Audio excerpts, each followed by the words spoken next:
Bonjour à tous. M'entend-on? Est-ce que quelqu'un peut me confirmer que l'on m'entend bien? A priori, on doit m'entendre. Merci, Jonathan. Il est 18 heures. Bienvenue à ceux qui sont là, à ceux qui vont nous rejoindre. Bonjour aussi à ceux qui ne nous rejoindront pas, qui peut-être verront ce webinaire en rediffusion, ou même qui ne le reverront pas. Ce n'est pas grave. Comme je vous le disais, j'ai d'abord rendez-vous avec moi-même et quand j'ai des retours et des présents, ce plaisir est décuplé. Encore une fois, merci pour non seulement votre présence quand vous êtes là, je le disais, vos retours, j'ai beaucoup de messages quotidiennement, souvent de personnes que je n'ai pas eues depuis très longtemps. Et plus encore, j'ai des témoignages au quotidien de mes clients sur les actions qu'ils mettent en place et ce qu'ils ont pu tirer aussi de l'une ou l'autre vidéo webinaire auquel ils ont participé. Ça fait vraiment plaisir. Merci à vous. Alors, rituel habituel, je vais vous partager mon écran. Vous avez constaté que ma nuque, ça va mieux.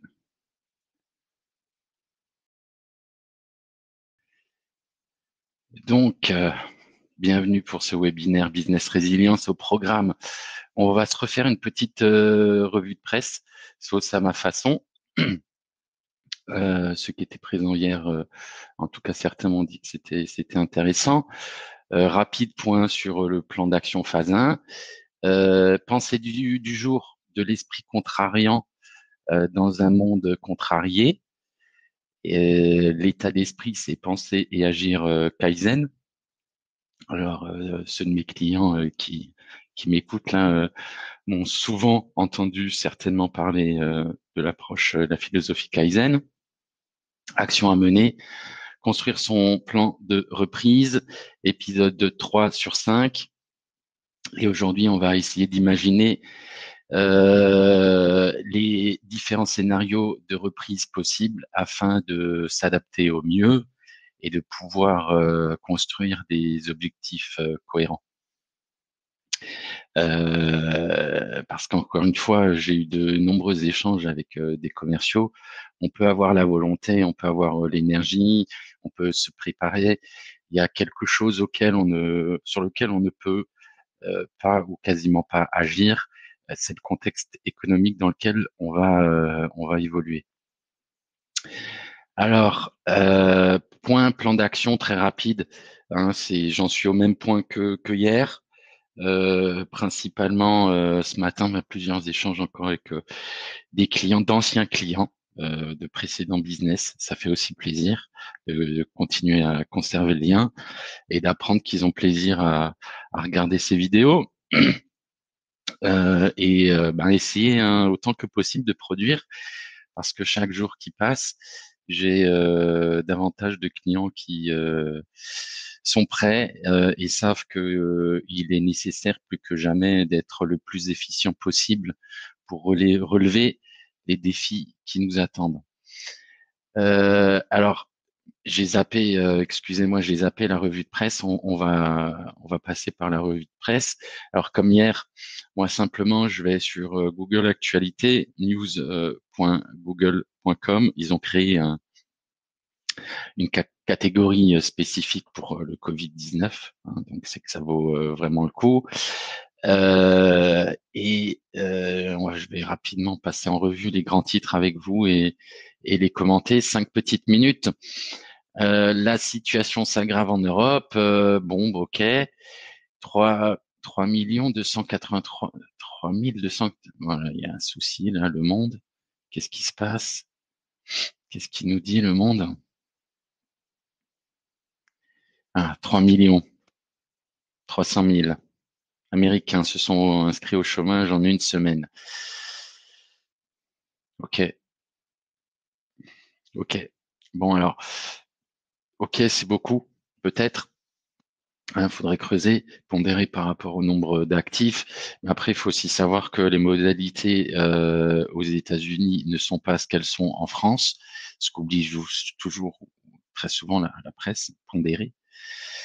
Là-bas, il n'y a pas de chômage partiel, ce que j'ai dit maladroitement hier, chômage technique, un chômage partiel. Ça n'existe pas, donc et les procédures de licenciement sont beaucoup plus souples qu'elles ne le sont en France. Donc on licencie, hein, et on licencie, on signifie le licenciement, les gens ils repartent 1 heure après avec un carton et leurs affaires. Quitte à les réembaucher 2 mois plus tard, mais on licencie. Donc face à une situation comme on connaît en France ou ici au Maroc, bah oui, aux États-Unis, en tant que chef d'entreprise, on va licencier, quoi. Toutes celles qui ont eu recours au chômage partiel, là-bas, on licencie. Donc, si on le rapporte, peut-être que la proportion est la même. Donc, rien d'alarmant. Comment laver son linge pour éradiquer? Ben voilà, BFM TV, quand même, hein, une chaîne orientée business qui nous dit comment laver notre linge. Ça prouve quand même à quel stade on en est. Le G20 va injecter 5 000 milliards de dollars pour soutenir l'économie mondiale. Merci. Une bonne dose de testostérone. Espagne, 738 décès en 24 heures. Le pays le plus inquiétant au monde. Je pensais que c'était l'Italie. Bon, ben maintenant c'est l'Espagne. Tout est relatif. On verra demain. 10 bonnes nouvelles pour garder le moral. Ben, comme quoi, on peut encore garder le moral. Vous voyez, les amis, hein, je suis pas le seul à le dire. Hein, on peut rester positif. C'est RTL qui le dit. Je sais pas si c'est encore la première radio de France, mais ça l'a été pendant longtemps. La durée du prolongement du confinement n'est pas encore décidée, assure Sibeth Ndiaye. Donc, ben, on va les croire hein, si elle l'assure. L'activité économique française est en chute de 35% selon l'INSEE. Alors là, on va s'arrêter un petit peu parce que ça vient totalement confirmer ce que je vais aborder dans la deuxième partie sur l'élaboration des différents scénarios possibles. 35%, l'activité économique en France en chute de 35%, ce qui signifie que certains secteurs d'activité sont complètement à l'arrêt, c'est 100%, et d'autres continuent leur activité et même ont une suractivité qui compense la sous-activité d'autres secteurs. Je m'explique. Aujourd'hui, par exemple, dans les hôpitaux, on est en suractivité par rapport à l'activité traditionnelle. Donc c'est le cas de certains secteurs d'activité qui sans doute sont minoritaires, mais ça compense aussi la sous-activité d'autres activités. Donc 35%, c'est une moyenne, sachant que certains, c'est un peu plus que 100%, ils sont peut-être à 110%. Donc, on peut imaginer que la moyenne est plutôt même en dessous. Alors, pourquoi il faut noter ça? Parce que, encore une fois, ça veut dire que nous sommes 35% en dessous du niveau auquel nous étions précédemment. Voilà, c'est comme si nous étions 35 fois sous le niveau de la mer. Hein. Comment on va faire pour remonter à ce niveau-là? 5%, 10%, c'est des objectifs qui, je pense, pour vous, sont tout à fait communs quand vous construisez votre provisionnel d'année en année. 35%, on peut peut-être l'avoir les premières années quand on est en mode start-up, on démarre son activité, mais je connais peu d'entreprises qui, après 3, 5, 10, 15 ans d'existence, connaissent des croissances de 35%, sauf exception et contexte particulier, parce qu'à un moment donné, la législation change et que il y a du coup une opportunité de marché, le marché se développe de manière significative. Mais du jour au lendemain, un marché qui qui progresse de 35%, c'est très rare. Sauver l'économie, priorité numéro 1 de Trump face au coronavirus, je pense que c'est aussi l'objectif aujourd'hui de tous les politiques. Ce que contiennent les ordonnances du gouvernement pour soutenir l'économie, on attendra de voir plus tard, hein, quand on sera sûr de la reprise. Où en sommes-nous sur la recherche sur le traitement pour lutter contre le Covid?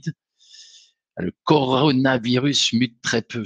Alors ça, j'aime ce type d'affirmation après si peu d'historique. La vague de pandémie n'est pas encore à son pic au point de vue mondial, mais on sait déjà que ça va pas muter. On n'a pas attendu que partout ça se soit propagé, comme c'est en train de le faire, que le pic de personnes qui ont été contaminées se réalise. Non, on est déjà sûr, ça va pas muter. Ok. L'auto-persuasion, peut-être que ça marche hein, dans ce cas-là et que ça empêche le virus. Il reçoit les ondes et il s'empêche de muter. Bon, on va les croire, hein, c'est Numérama. Décès d'un premier surveillant de prison. Alors ça, c'est intéressant parce que je pense que ça peut ouvrir aussi demain une nouvelle brèche. Est-ce que ce sera considéré comme une maladie professionnelle? Et auquel cas, ben, c'est un accident du travail. Est-ce qu'on considère que comme il a contracté la maladie durant l'exercice de sa profession, comme ça devrait l'être, c'est une maladie professionnelle et donc un accident du travail? Ou au contraire, est-ce qu'on instaurera un statut spécifique? C'est intéressant à suivre. Donc, la délivrance du Plaquenil, traitement supposé contre le Covid-19, désormais restreinte. On avait cru comprendre que c'était la solution la plus probable aujourd'hui, que tous les hôpitaux, ce qu'on lisait hier, que tous les hôpitaux l'avaient adopté, mais maintenant on a décidé de le restreindre. Ok. Intéressant aussi, le coronavirus aurait survécu 17 jours après le départ des voyageurs, ce qui signifie que on peut avoir aussi un indicateur, hein, 17 jours après la confirmation qu'une personne n'est plus contagieuse pour s'assurer qu'en effet elle ne le sera plus, voilà, ni porteuse du virus. Parce que je ne sais pas si vous avez suivi, mais certains malades, même des malades en stade critique et qui sont décédés, n'étaient plus porteurs du virus. Parce qu'à la fin, l'infection est telle, c'est l'infection, il meurt de l'infection générée par le virus, mais le virus n'était plus présent. Pékin, voyageur face à une stricte quarantaine, ça rejoint ce que je disais hier. Donc c'est un indicateur sur une temporalité dans la reprise, hein, une sorte de délai. On va pas tout de suite, donc on va être dans une phase intermédiaire. Et je vous rappelle, si on recontextualise, chute de l'activité en France de 35%. Donc ça ne veut pas dire qu'on va fort probablement tout de suite rebondir et rattraper ces 35%, mais probablement avoir une phase intermédiaire de reprise, donc reprise partielle de ces 35%, pardon, puis, on l'espère, retour au niveau précédent. Donc, je ne vais pas m'attarder plus longtemps. Tiens, si, un préavis de grève dans les services publics en pleine crise sanitaire. Oh, ils sont trop forts. La CGT lance un préavis de grève pour l'ensemble du mois d'avril. Ah ben, c'est merveilleux quoi.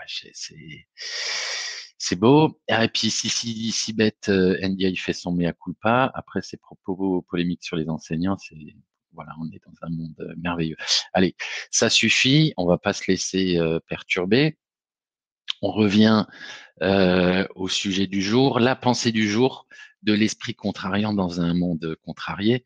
Alors là, je m'adresse d'abord à ceux qui me connaissent, qui me pratiquent ou pas, qui me connaissent et qui m'ont pratiqué, qui me pratiquent plus, peu importe.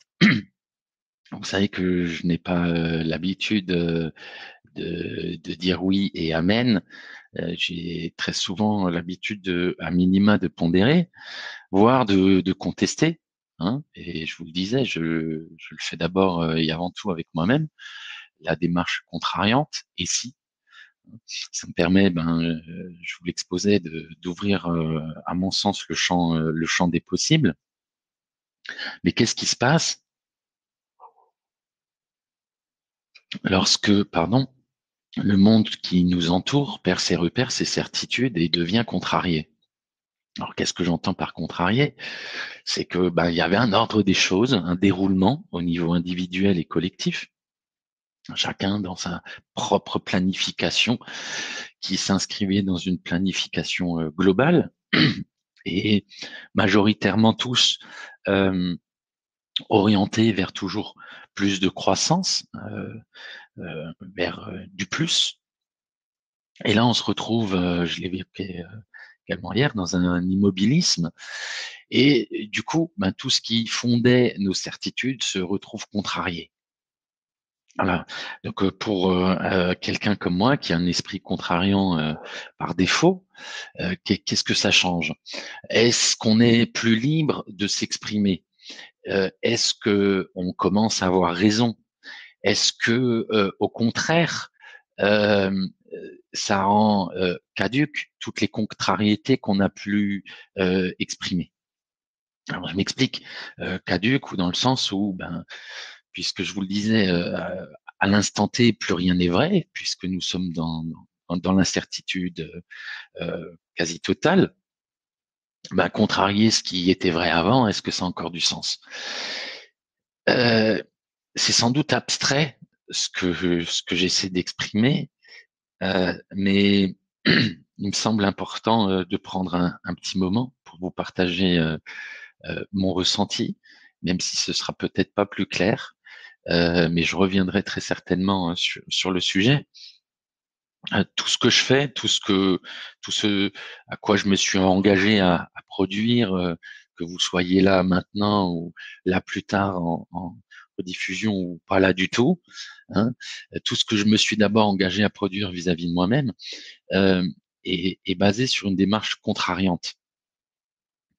Et je me retrouve dans des situations euh, euh, à la lecture des événements de me dire, ouais, mais c'était prévisible. Et sans vouloir avoir l'air prétentieux et dire revendiquer, j'avais raison, parce que c'est pas du tout le but. On n'a pas raison, personne n'imaginait la situation actuelle.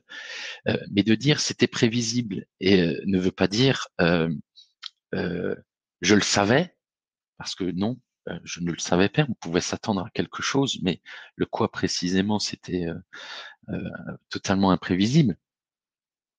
Mais continuer à cultiver le- l'esprit de contrariété. Je me contrarie, je contrarie mon point de vue, même dans cet instant de totale incertitude. C'est ce qui me permet, jour après jour, euh, de rester, je dirais, d'aplomb, de sonner juste en moi et de pouvoir partager des possibles, des pistes afin de se préparer à appréhender au mieux l'incertitude qui s'offre à nous. Voilà. J'espère que ça n'était pas trop théorique. Si ça l'est, ça n'est pas grave. Je reviendrai sur ce que j'ai tenté d'exprimer aujourd'hui. Merci pour votre patience. Alors, l'état d'esprit, penser et agir Kaizen, ça c'est beaucoup plus simple. Voilà. Et ça, c'est quelque chose qui me fait vibrer, que j'ai découvert lorsque j'étais étudiant, première année en fac de droit. Mes parents venaient de se séparer. Je devais assumer le financement de mes études. Donc, j'ai travaillé en tant qu'intérimaire et lors d'une mission qui a été prolongée plusieurs fois, j'ai travaillé chez Ilbruck dans la région mulhousienne à Ilzac. À l'époque, c'était à Ilzac, je ne sais pas si ça existe encore. Un sous-traitant de constructeur automobile qui fabriquait des conduits de ventilation. On faisait les pièces pour les conduits de ventilation et les climatisations.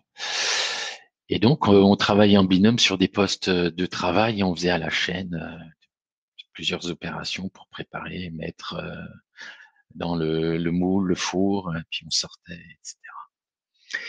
Et un ingénieur passe nous voir et m'explique que ici, là-bas, il y a une boîte.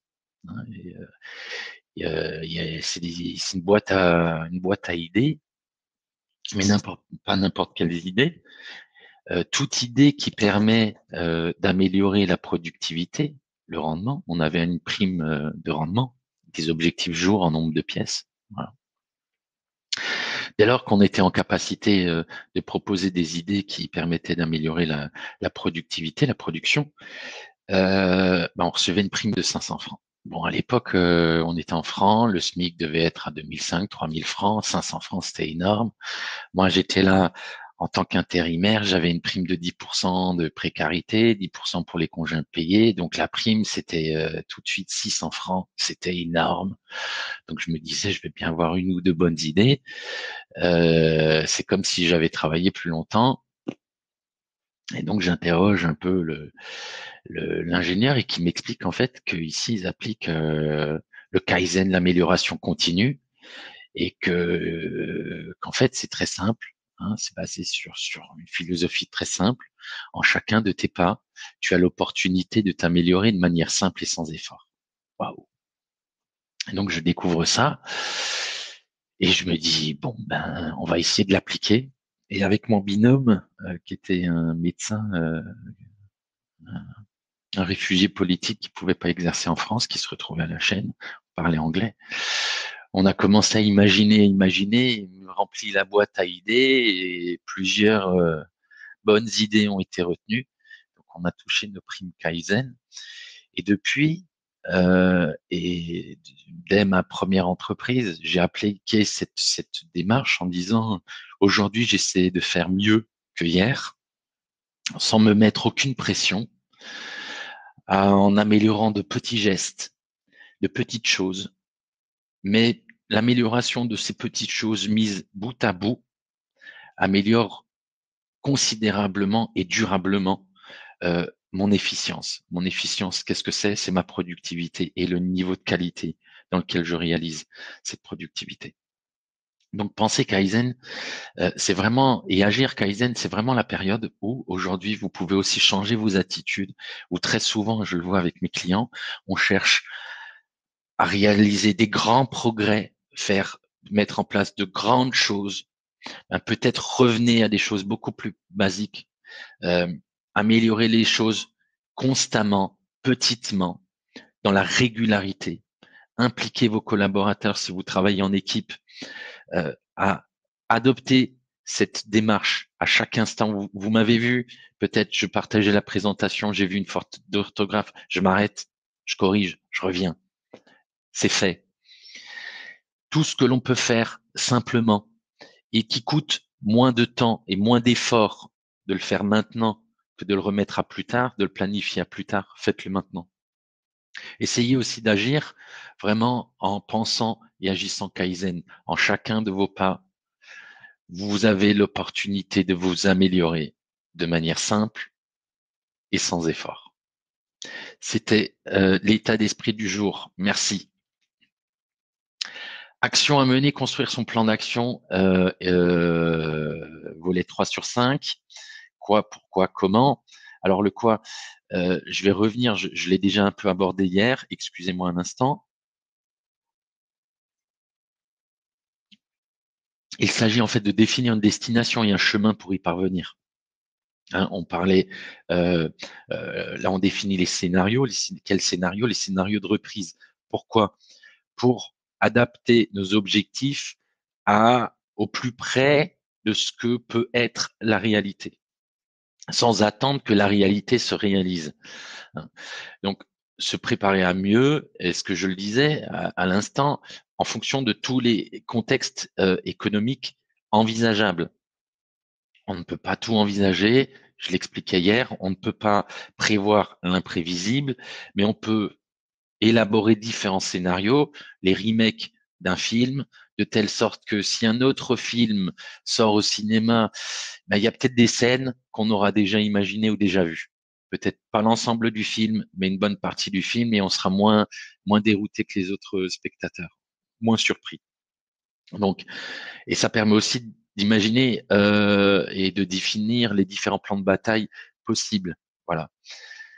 Ouvrir le champ des possibles et surtout développer votre agilité.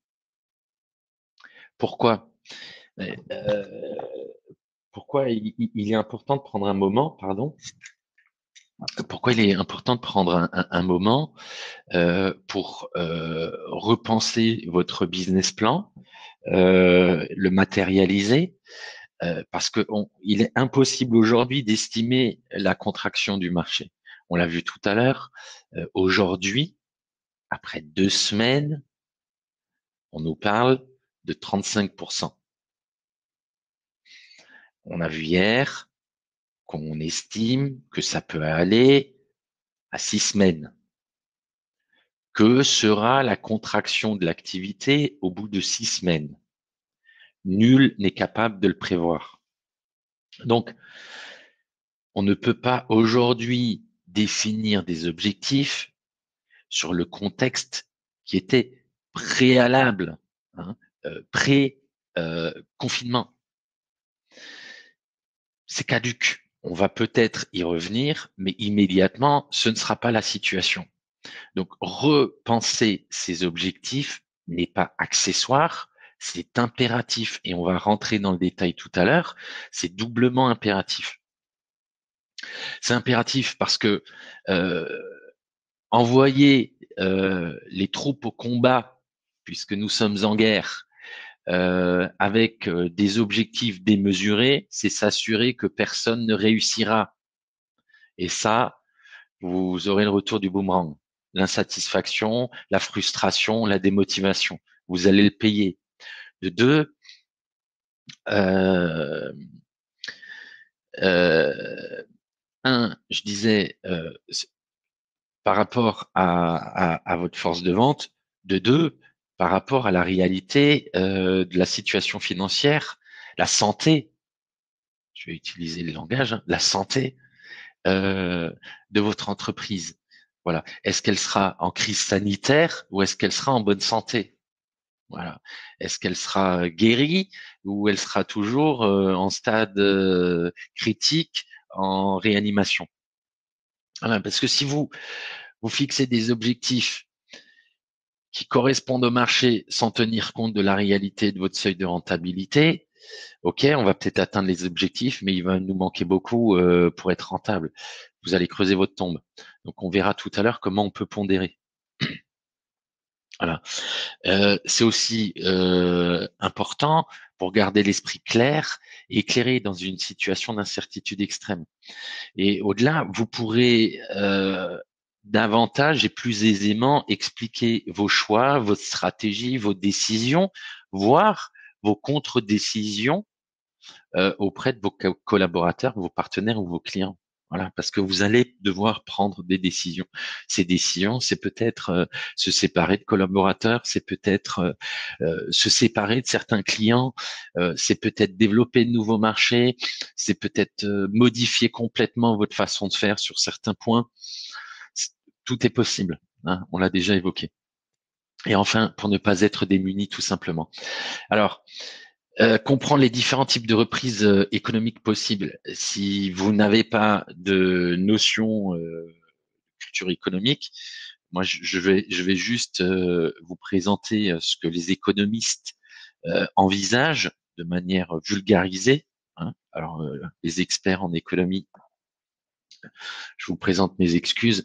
C'est de la simplification, mais je pense qu'il est nécessaire d'avoir cette perception pour bien comprendre ce qu'on peut espérer du potentiel marché, tout en sachant que en fonction de votre secteur géographique, de vos secteurs d'activité et éventuellement des spécificités de votre offre, il s'agira de pondérer. Hein. Vous ne serez peut-être pas autant affecté ou vous serez peut-être suraffecté par les effets euh, post-confinement. Alors, V, L, alors vous voyez, c'est un L un peu biscornu, U ou W. J'ai mis une petite variante W ou parce qu'on ne sait pas, peut-être qu'on aura quelque chose de totalement différent, mais jusqu'à présent, dès lors qu'il y a eu une crise économique subséquente à un événement, ben, elles se sont réalisées en V, en U, en L, en W. Donc, on peut pour le moins les considérer. Le V, c'est ce qu'on appelle le saut à l'élastique. C'est une chute brutale de l'activité. Peut-on considérer que après 2 semaines de confinement, une contraction de 35% de l'activité en France, soit une chute brutale? Bon, je pense que oui. Dans ce scénario-là, la reprise est immédiate et très vigoureuse. La temporalité estimative, c'est un choc suivi d'un rebond rapide et une récupération des pertes de production, généralement sur 12 mois ou moins. Voilà. Donc en Chine, ils ont eu une chute, ils ont repris, ils sont à 60-70% ou 70-80 selon le média qui en parle, admettons 70%, ce qui correspond à peu près, hein, on est à 35%. Voilà. Bon, ils ont été moins euh, touchés. L'épidémie a touché moins de zones géographiques qu'en France. Hein, ça a été beaucoup plus concentré, mais soit. Donc, on va dire que 30% d'un côté, 35% de l'autre, on est assez similaire. On verra si ça se confirme, si on reste à ce niveau-là. Euh, Qu'est-ce qui se passe? Bon, ils pensent que sur ce trimestre, ils vont rester à ce niveau-là. Donc, on reste à, on va dire, 70% et une reprise le trimestre prochain, donc 6 mois. Donc quand on dit 12 mois ou moins, le scénario chinois peut s'inscrire dans un V. Voilà, et c'est ce qu'ils espèrent, hein. D'ailleurs, tous les politiques, Trump le premier, espèrent le scénario du V. À mon sens, le V est d'ores et déjà caduque pour différentes raisons. Voilà, je ne vais pas rentrer dans le détail, mais je vous laisse vous-même estimer la probabilité, mais à mon sens, c'est le scénario le moins probable. Le U, qu'on appelle aussi la cuvette, c'est une chute brutale de l'activité. Nous y sommes, un ralentissement de la chute et une longue période de stagnation. Voilà, alors, est-ce que le ralentissement de la chute va se faire sur les prochaines semaines de confinement ou peut-être certains secteurs d'activité vont commencer à revenir euh, à l'activité, même de manière marginale, hein, ce qui permettrait de ralentir la chute. Puis une période, comme on l'a vu, qu'on prévoit en Chine, 3 ou 6 mois, on va rester à un certain niveau. Avant, c'est quelque chose qui peut être possible. Bon, alors c'est un choc qui se couvre en général sur 1 ou 2 trimestres et un long rattrapage qui peut s'étaler sur un an. Donc là, il faudrait imaginer 2 trimestres, 6 mois, avec un niveau plus bas que ce qu'il était, puis progressivement, sur un an, on revient au niveau. Hein. Donc, votre prévisionnel, là, c'est sur 18 mois, OK, à minima, pour atteindre le niveau de marché précédent. Sauf exception, on y reviendra tout à l'heure. La tôle ondulée, le W, alors là, il est bien dessiné, mais en fait, c'est beaucoup de secousses. Ça fait vraiment une tôle ondulée dans tous les sens. Alors, qu'est-ce qu'on a? Une chute brutale de l'activité, un ralentissement de la chute, un peu comme le U. Il y a une reprise, mais elle est non durable, hein. On revient pas au niveau, en fait, complètement. On revient partiellement. Une rechute. Et ensuite, on revient à la croissance avec là une temporalité beaucoup plus longue de 3 à 5 ans. Ce scénario, à mon sens, peut devenir le plus probable si on se rend compte qu'en Chine, après 2, 3, 4 semaines de reprise d'activité, on a à nouveau de nouveaux cas. Le second pic épidémique que certains euh, annoncent, hein, ou en tout cas disent qui peut être fort probable, qui peut arriver fort probablement, pardon. Donc ça va se voir aisément dans les prochaines semaines, totalement décorrélé de l'économie. Ce qui va se passer par rapport à l'épidémie impactera systématiquement le scénario économique.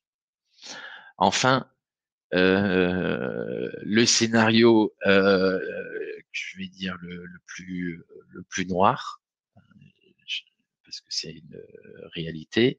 Il y a une chute brutale de l'activité. Nous y sommes. Il y a une stabilisation à niveau bas. Et là, on serait dans un cycle qui peut s'étirer sur de nombreuses années.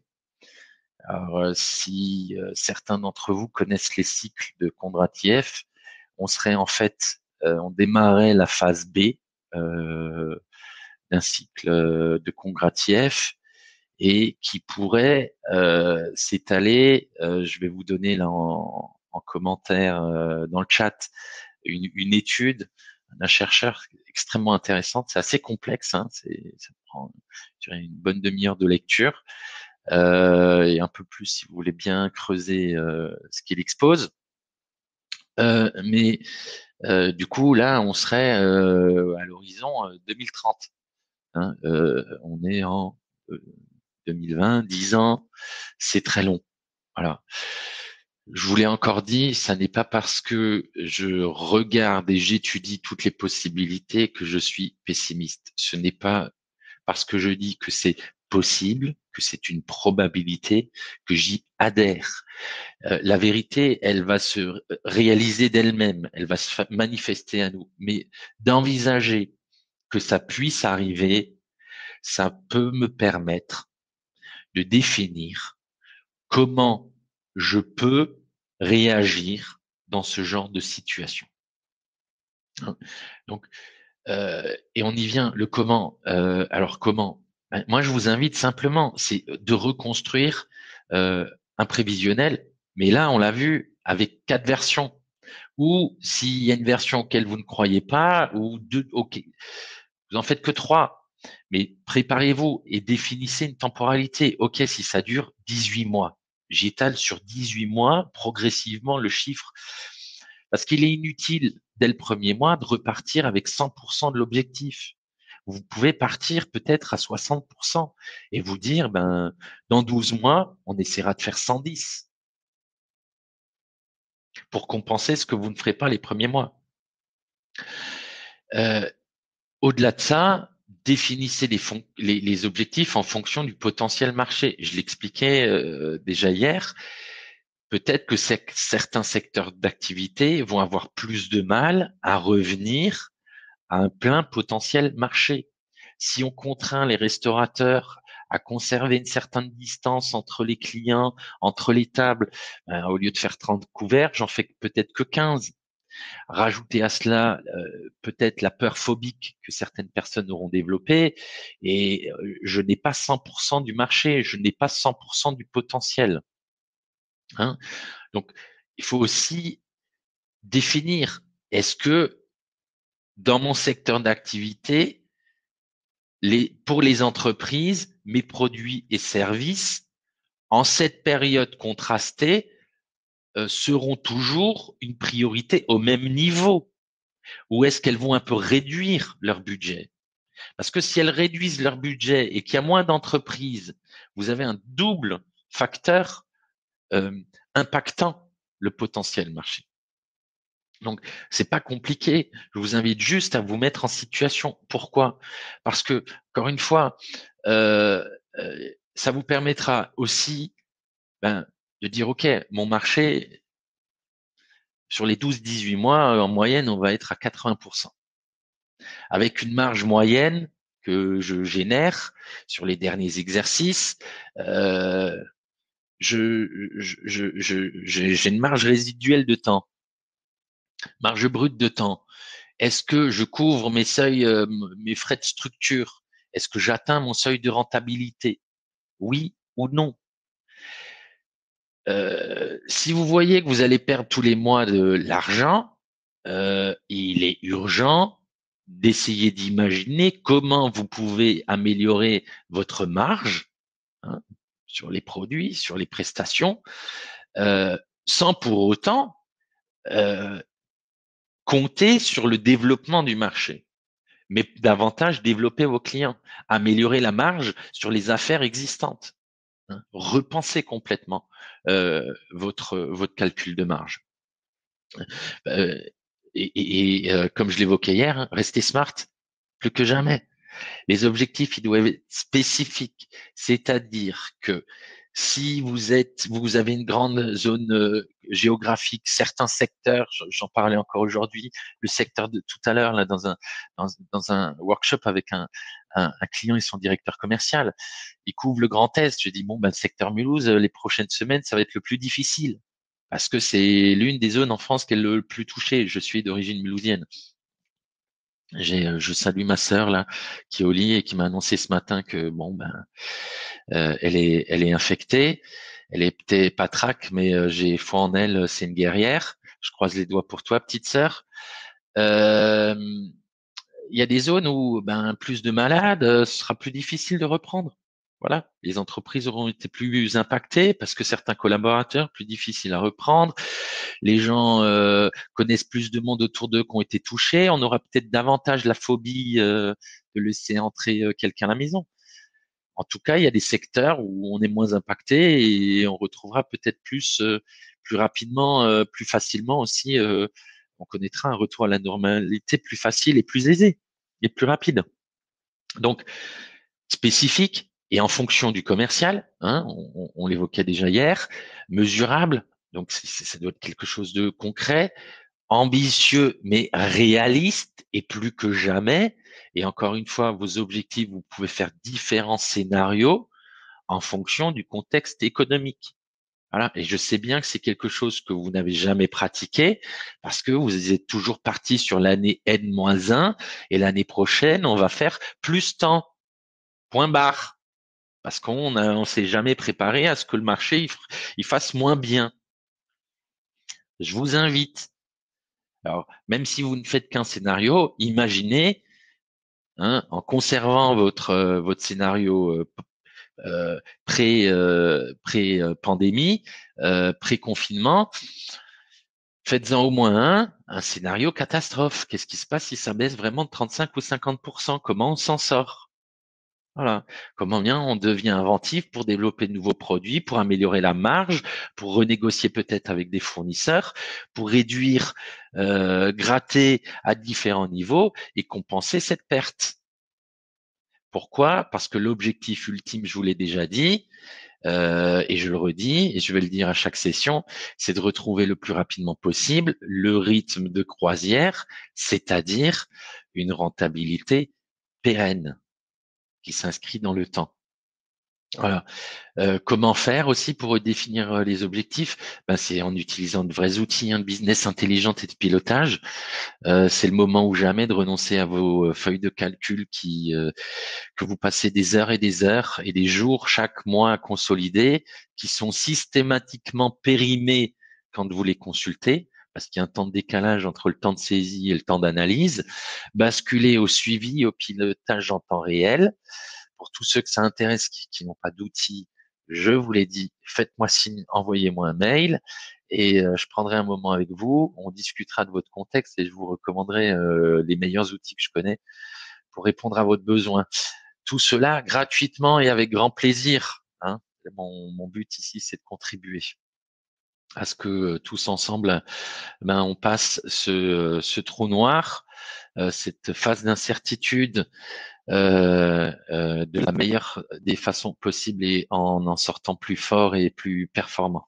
Voilà, pour une rentabilité pérenne.